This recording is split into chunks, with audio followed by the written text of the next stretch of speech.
Hi again. So now we've come to the Beethoven Coriolan Overture. This piece is definitely, it's much more difficult for the strings than for the wind and brass. Once again, the clarity of rhythm is so important in this piece. From the very beginning, that the two staccato and the two slow,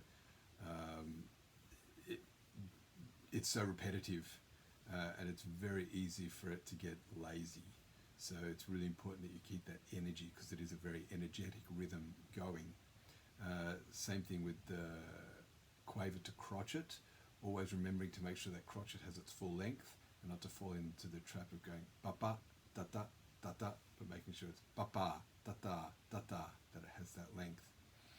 The sforzandi are also another very important, it happens all throughout this piece, and making sure again that once you play that accent, the sforzando, that you come away from it.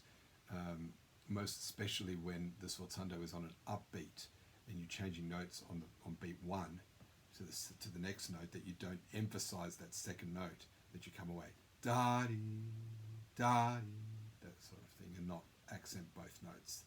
That's very important.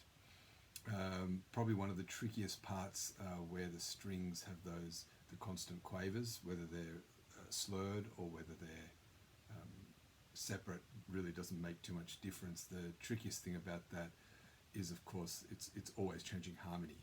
So the pitches, I'm talking about places like in the cello part at bar 52, the violas and cellos have it at 118, second violins have it at bar 132, and then again at letter F. So again, it's just a question of practicing those very slowly and just making sure that the intervals and that the intonation is correct, and then just slowly playing it faster and faster. And that's really the only way to get that bit right. They're all very, very difficult, and again, all the strings pretty much, except for maybe the firsts, have to do that at some stage.